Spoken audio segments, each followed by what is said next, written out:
and Christmas party with holiday party. So then, I mean, honestly, I think this is a perfect and really weird example of the conservative authoritarian tendencies, for example. It's like, what words are you saying to refer in your own private groups, in your own private associations that you make with other people in your life? Like, what words are you, how are you referring to Christmas? Like, what are you saying holiday party or are you saying Christmas party? And if it's not, it's a big deal. It has great effects, great consequences. Change that Christmas sign, or change that holiday sign to a Christmas sign right now. Like, most people are able to handle it in their lives because they're not big babies. Like, they can understand, they can come to terms, they can resolve situations on their own and they should be free from other people telling them how to resolve their decisions in their own personal life and how to celebrate their holidays with their friends and the people that they choose to associate with.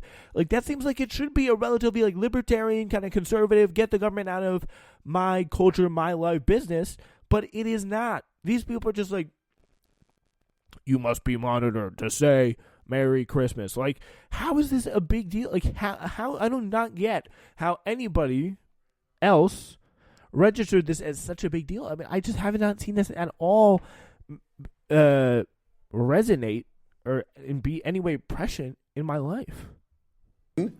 which is it? So weird.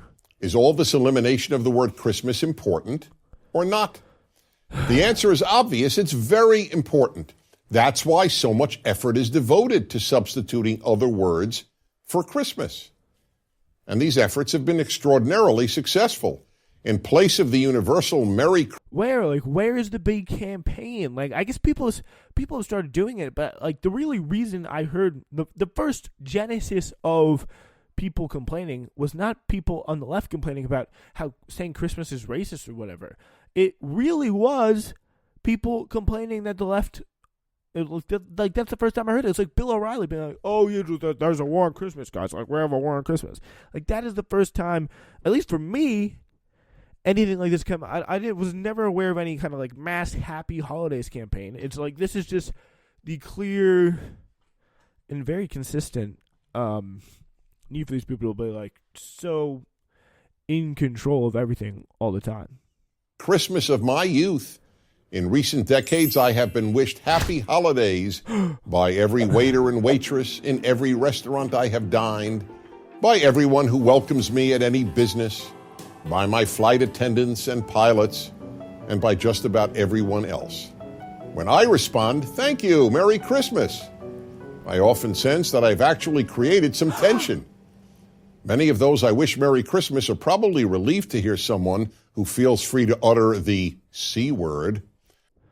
Like, I mean, how is it, really, I just do not get here, is how that, like, this could be such a big deal. Like, who else could possibly interpret such, tensions in a greeting that is really just used by people around the holiday season when they don't really know what else to say. But, oh, happy holidays. Like, they're just trying to be nice. And they don't want to be, like, because, again, I'm sure this guy's, like, a fanatic defender of, like, Israel and Jews and everything like that, is really against anti-Semitism. Like, are you telling me that you, like, is he Jewish?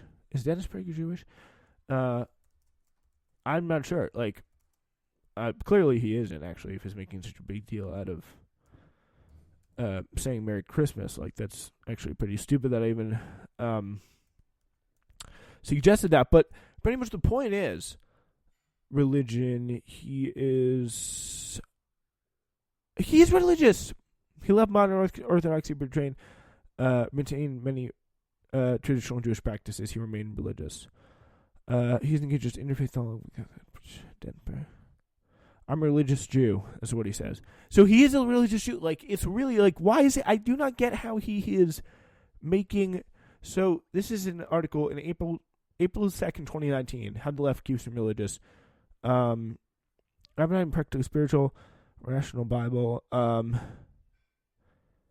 It's like, I'm pretty sure he is. I don't know. Whatever. But, like, he is religious. He is, from what I can see, maybe I'm reading this wrong. It doesn't make any sense, but I'm pretty sure he has at least a Jewish background. Like, I don't get the obsession with protecting, like, the sanctity of Christmas then. I just don't get it. And, like, he's putting in so much weird and random, completely utter, just like strange tension into a greeting that so many people say so cavalierly just to be nice and just to like pass the time and show that you're trying to be nice to somebody because you don't want to just come off as being rude and you want to have something to say when you end a conversation. Most people are just like, yeah, happy holidays. Like it's really insane that the conservative mind, I think it's what we see a lot of, is like investing so much tension and just like so like warping things in such a weird way to create all these like just ridiculous controversies. And that's like that is in the end what this is. It is just a completely BS cultural controversy. Like this is stuff that is completely designed, that is completely infested our politics over the past 10 years, that is just completely meaningless and takes away from the real issues of what's actually going on and what like the issues that are actively affecting people's lives. And something entirely say that social issues they're completely unimportant, they're stupid, they're useless, but they do have a little bit of a kind of distracting tendency, shall we say, from what actually matters. And here's what actually matters. Little laughs. And that's why we have kind of, I believe he's a former comedian, but host of the Majority Report, Sam Seder. He was on CNN. This is again from a few years back, but I do want to take a little bit of time here, just sit back and appreciate for everybody, just this wonderful guy, Sam Seder, going on CNN a few years back during like the early Obama or late Bush presidencies to talk about the war on Christmas, and he really roasts the other side. He goes hard. Take a listen. Well, Merry Christmas or Happy Holidays, a Christmas tree or a holiday tree? Which should it be? Depends on whom you ask. We've seen controversy, most notably prompted by the White House. It sent out cards, this card matter of fact, wishing a holiday season of hope and happiness. No mention of Christmas. Some thoughts now on the subject. Sam Seder hosts the show Majority Report on Air America Radio. Bob Knight is the director of the Culture and Family Institute. It's affiliated with the Christian conservative organization Concerned Women for America. Gentlemen, great to have you with me. Thanks for having us on. All right, well, let's start with the holiday card. What do you think, Sam? Well, listen, as far as the war on Christmas goes, I feel like we should be waging a war on Christmas. I mean, I believe that Christmas, it's almost proven that Christmas has nuclear weapons, can be an imminent threat to this country, that they have operative ties with terrorists, and I believe that we should sacrifice thousands of American lives in pursuit of this war on Christmas, and hundreds of billions of dollars of taxpayer money. Well, Sam, is it a war on Christmas, a war on Christians, a war on over political correctness, or just a lot of people with way too much time on their hands? Well, I would say probably, if I was to be serious about it, too much time on their hands. But I'd like to get back to the operational ties between Santa Claus and Al-Qaeda. I don't think that exists. Bob? Well, we have Help intelligence. Me out here. We have intelligence. You have intel. And where exactly does your intel come from? Well, we have tortured an elf. And that's it's actually how we got the same information from al-Libi. That's exactly the same way the Bush administration got this info about the operational ties. Yeah, and that's exactly really the undergirding concept of why people like Bill O'Reilly, people like Dennis Prager are bringing this stuff up, is to distract from the stuff that should really like actually make Americans' blood boil. Like this is there's like stuff like torturing our government, just torturing people for like all across the world, not entirely legally in any way, because obviously torture it's just really. First of all, it's illegal, and it's something that we did in spades in Iraq, and something that was like systematically like downplayed and covered up for by a lot of the mainstream establishment. Like, look what we saw, like Michelle Obama, the face of the liberal, like the liberals' like ultimate queen, the liberals' ultimate god, giving torturer in chief George H.W. Bush a lollipop or whatever it was, so Werther's original, during John McCain's funeral. It's like it was literally the perfect, like the pitch perfect image for exactly how like this same system works. And then you have media people going out there and talking BS. And great on Sam Seder for like actually making a very like subtly great and insightful point about the nature of these ridiculous cultural war issues. Between Al-Qaeda and Saddam. Okay, Bob Knight. Sam is tying in now the lack of information regarding weapons of mass destruction and somehow moving that into Santa Claus. Help me out here. What's going on? I mean, Damn, is she's this got that a joke, war baby. on Christians, a war on Christmas? Is this too much political correctness?